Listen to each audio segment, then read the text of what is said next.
ਸਿੱਖ ਸੰਗਤ ਤੇ ਪੰਜ ਸਿੰਘ ਸਾਹਿਬਾਨ ਦੀ ਹਾਜ਼ਰੀ ਵਿੱਚ ਆਪਣੇ ਕੀਤੇ ਹੋਏ ਗੁਨਾਹਾਂ ਦੀ ਮਾਫੀ ਦੀ ਮੰਗਦਾ।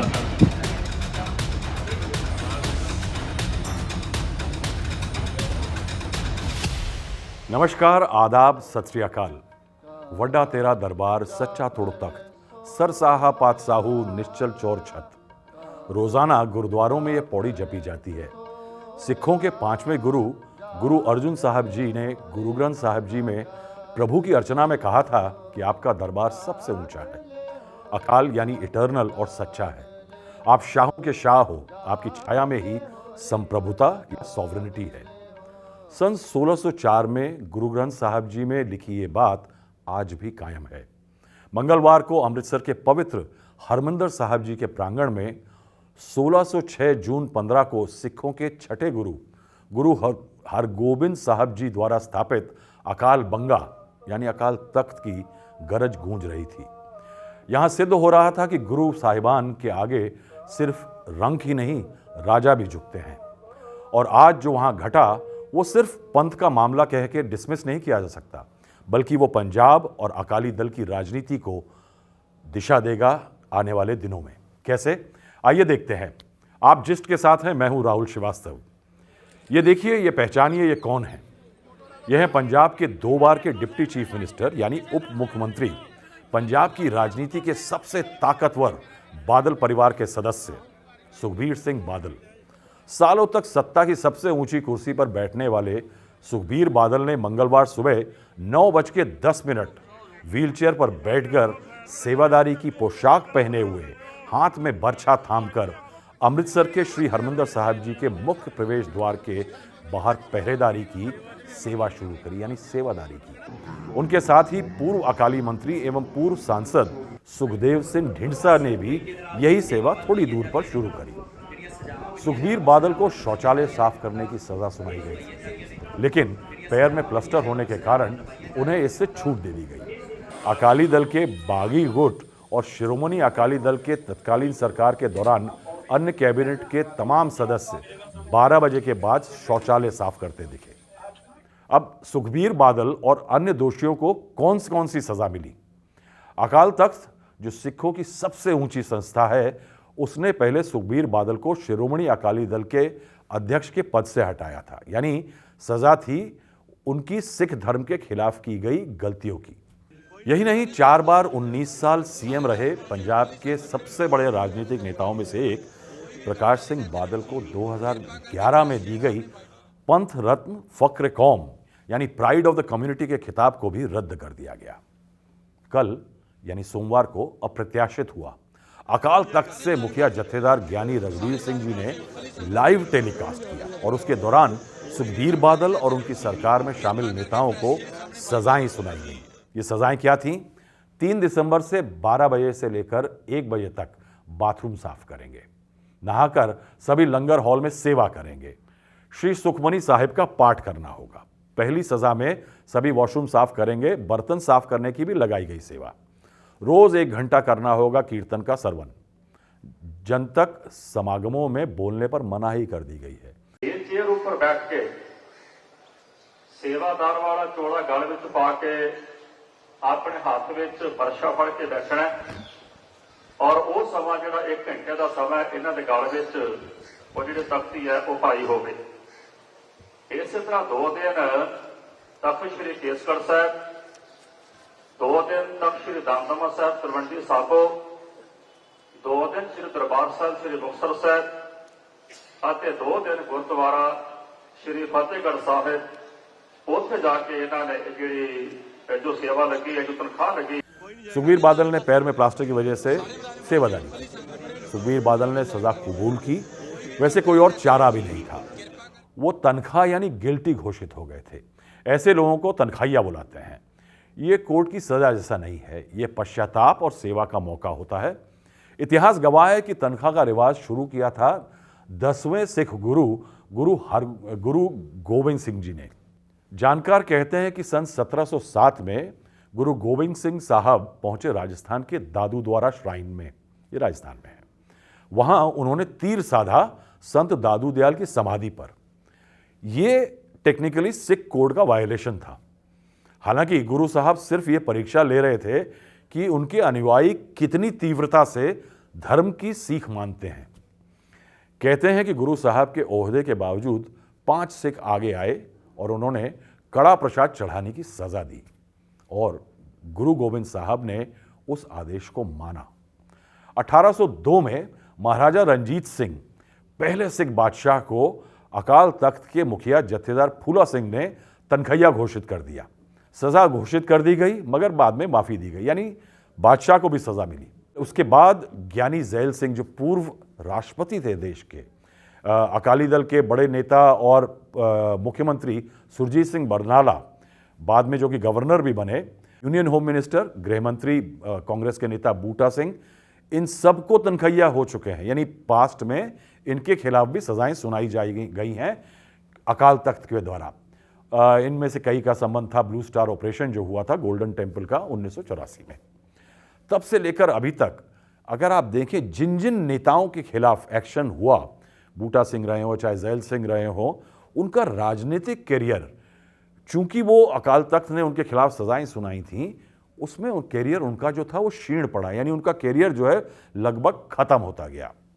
अब सवाल ये आता है कि अकाल तख्त ने एक पब्लिक डिस्कोर्स में यानी लाइव टेलीकास्ट के जरिए क्यों सजा दी सुखबीर बादल और उनके अकाली दल के सहयोगियों को? क्या उनके ऊपर आरोप थे? अब सबसे गंभीर जो आरोप था वो था डेरा प्रमुख गुरमीत राम रहीम को माफी मिलना। गुरमीत राम रहीम पर आरोप था, काफी गंभीर था। सन 2007 में सलावतपुरा नाम की एक जगह पर डेरा सच्चा सौदा के प्रमुख ने श्री गुरु गोविंद सिंह जी जैसी एक वेशभूषा पहनी और उसके बाद एक अनुष्ठान किया। ये सिखों को रास नहीं आया, ना ही सिख गुरुओं को, और इसे बेअदबी का मामला ठहराया गया। उनके खिलाफ केस हुआ, मगर उस समय की अकाली सरकार ने इस केस को वापस ले लिया। मामला राजनीतिक था क्योंकि डेरा सच्चा सौदा के पास वोट कहे जाते हैं। अकाल तख्त ने डेरा बाबा को तनखैया किया था। डेरा प्रमुख पर जातीय भेदभाव करने का भी आरोप था, वो फूट डाल रहे थे। अकाल तख्त ने खुले दरबार में सुखबीर बादल से सवाल पूछा सोमवार को कि क्या उन्होंने डेरा प्रमुख की मदद की थी। बादल ने कबूल किया कि जत्थेदार गुरबचन सिंह जो उस समय अकाल तख्त के प्रमुख थे, उनको बोल करके माफिल हासिल की गई थी डेरा सच्चा सौदा के प्रमुख के लिए। दूसरा मामला था अकाली दल सरकार द्वारा आईपीएस सुमेध सैनी को डीजीपी बनाया जाना। सिखों में धारणा थी कि सैनी तमाम सिखों के फेक एनकाउंटर्स में उनका हाथ था और इससे उनके खिलाफ नाराजगी थी और उनका डीजीपी बनाया जाना खल गया। इसके अलावा कुछ और आरोप थे, करीब 4 आरोप और भी थे। अब आगे बढ़ने से पहले देखना यह होगा कि घटनाक्रम क्या रहा, यानी जो सुखबीर बादल और अकाली दल के नेताओं के साथ हुआ, क्या यह अचानक कल हुआ या क्या चल रहा था मामला। अब इसकी जड़ जो है पुरानी है। 2007 से लेकर के जो 10 साल की सरकार रही शिरोमणि अकाली दल की, उस दौरान जो पॉलिटिकल एक्शंस या एडमिनिस्ट्रेटिव एक्शंस रहे, उससे काफ़ी ज़्यादा नाराज़गी थी अकाल तख्त में। और कहा यह जा रहा था कि जो बादल परिवार है उसका वर्चस्व हो गया है अकाली दल की पॉलिटिक्स पे। एसजीपीसी जो शिरोमणि गुरुद्वारा प्रबंधक कमेटी, उसको भी वही चलाते हैं और सभी चीज़ों पर उनका पूर्ण कंट्रोल हो गया है। तो जुलाई में जो सुखबीर बादल के विरोधी थे, उन्होंने आवाज़ें उठानी शुरू करी। 30 जुलाई को सुखबीर बादल ने 8 विद्रोहियों को निष्कासित कर दिया। इसमें बड़े नेता भी थे। 31 जुलाई को विद्रोहियों ने इसे शिरोमणि अकाली दल के संविधान के खिलाफ बोल दिया। 30 अगस्त आते आते अकाल तख्त ने बादल को तनखैया घोषित कर दिया क्योंकि उनकी शिकायत कर दी गई थी। सुखबीर सिंह बादल जिन्ना चिर माड़े सिख की तरह श्री अकाल तख्त साहब के उत्ते श्री गुरु ग्रंथ साहब जी की हजूरी में सिख संगत ते 5 सिंह साहबान की हाजरी में अपने किए हुए गुनाहों की माफी नहीं मंगता, उन्होंने चिर उन्होंने श्री अकाल तख्त साहब जी तो तनखैया घोषित किया जाता है। उसके बाद यह हुआ कि बलविंदर सिंह भुंदर पार्टी के कार्यकारी अध्यक्ष बनाए गए। अक्टूबर के महीने में अकाल तख्त ने बादल को उपचुनाव लड़ने से रोक दिया, यानी तमाम चुनाव जो बाद में हुए कुछ सीटों के, उसमें सुखबीर बादल की पार्टी चुनाव नहीं लड़ पाए।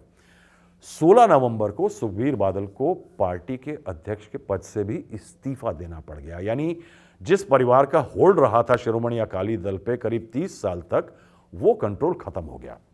अब देखते ये हैं कि ये सब सामने, आंखों के सामने हुआ कि उनको सज़ा मिली, उन्होंने तनखैया होने के बाद पश्चाताप किया, सेवादारी की, दरवाजे पे बर्छा लेकर के बैठे, बर्तन धोए, ये सब आंखों के सामने हुआ। लेकिन अकाल तख्त का ये फैसला जो है आइसोलेटेड फैसला नहीं है, इसके कारण हैं और इसके कारण बहुत डीप रूटेड हैं और ये बताने बहुत ज़रूरी हैं। अंग्रेजी में एक कहावत है, उसको मैं थोड़ा बदलूंगा। कहावत यह है कि every action has a reaction, लेकिन मैं इसको बदलूंगा कि every reaction has an action. क्यों नाराज हुआ अकाल तख्त? क्या कर रहा था ऐसा अकाल तख्त? क्या कर रहा है अकाल तख्त इन एक्शंस के जरिए?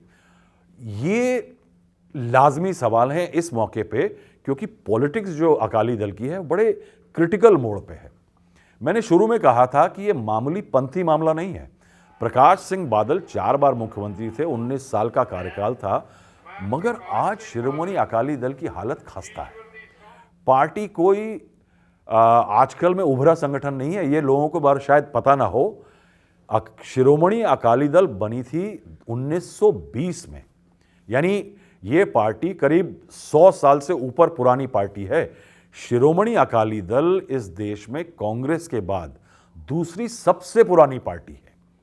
ये बनी थी as a task force of the Shiromani Gurdwara Parbandhak Committee, जो कि गुरुद्वारों का संचालन करती है, उनके टास्क फोर्स के बनी थी, यानी पॉलिटिकल आर्म थी। एसजीपीसी एक रिलीजियस बॉडी है, ये उसकी पॉलिटिकल आर्म थी। ये बनी थी सिखों के प्रतिनिधित्व के लिए, रिप्रेजेंटेशन के लिए।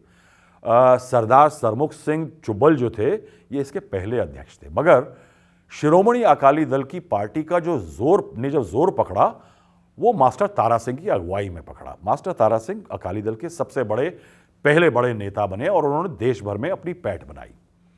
उसके बाद जो प्रोविंशियल इलेक्शन हुए 1937 में, अकाली दल ने उसमें 10 सीटें जीत ली। उसके बाद के इलेक्शन में 22 सीटें जीती, यानी अकाली दल का जो प्रभाव था वो निरंतर बढ़ता चला गया।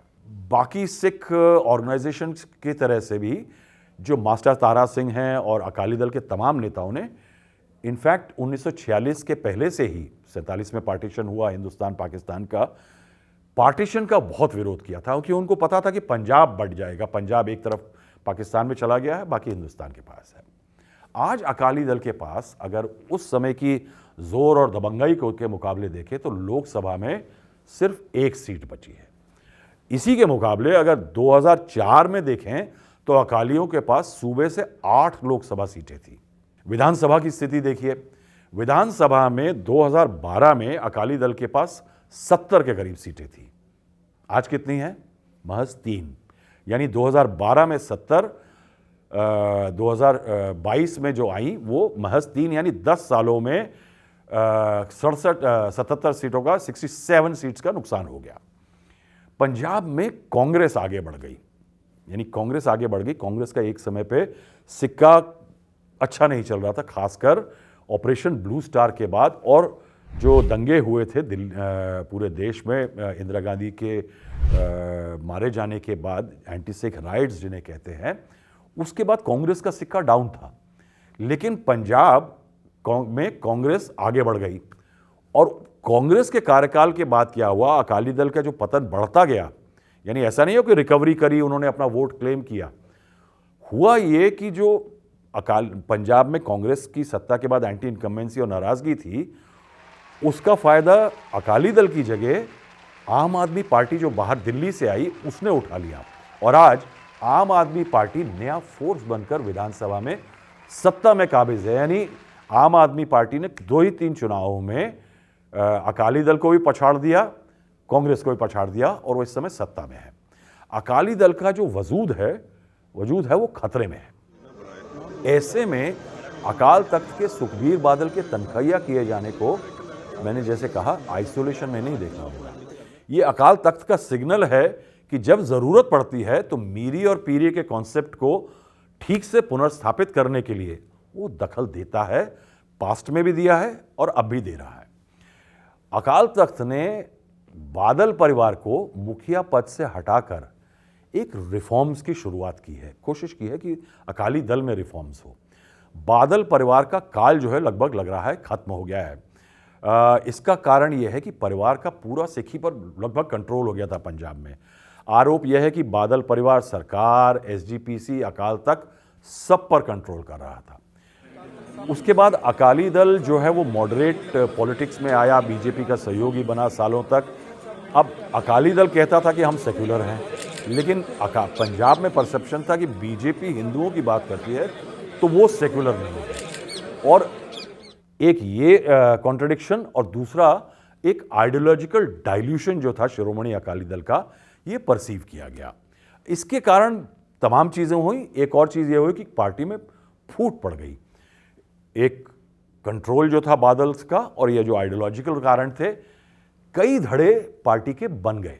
नतीजतन ये हुआ कि मुख्य पार्टी धारा वाले अकाली दल के जो बादल के साथ थे वो भी हारे, जो विद्रोही थे वो भी हारे, यानी अकाली दल के हर वर्ग की हार होने लगी। अब उसमें बड़े बड़े नेता भी थे, सुखबीर सिंह ढींडसा जैसे नेता थे जिन्होंने एक अलग पार्टी बनाई थी अकाली दल डी, या प्रेम सिंह चंदू माजरा हो जैसे नेता हो। दूसरा मामला जो है वो बड़ा है। बड़ा इसलिए है कि शिरोमणि अकाली दल जो बना था वो सिख रिप्रेजेंटेशन या रीजनल एस्पिरेशंस के लिए बनाया गया था। इसको सिखिज्म से जोड़ा गया था, एसजीपीसी का टास्क फोर्स था। तो रिलीजन और यानी टेम्पोरल और स्पिरिचुअल इश्यूज, उन सब के लिए एक पॉलिटिकल आर्म बना था शिरोमणि अकाली दल। अब आप देखेंगे ज़्यादातर राज्यों में रीजनल पार्टियां रीजनल एस्पिरेशंस को ड्राइव करती हैं। उत्तर प्रदेश में समाजवादी पार्टी है, बीएसपी है, टीएमसी ममता बनर्जी हैं, बंगाल में बीजेडी थी, सालों तक सत्ता में रही, उड़ीसा में। मगर इधर क्या हुआ कि अकाली दल का बीजेपी से जुड़कर एक एक्सट्रीम मॉडरेट लाइन पर चलना हुआ। कांग्रेस की ऑपरेशन ब्लू स्टार के बाद एक वापसी हुई, आम आदमी पार्टी सत्ता में आ गई। तो ये सब चीज़ें जो है एक नेगेटिव माने जाने लगी।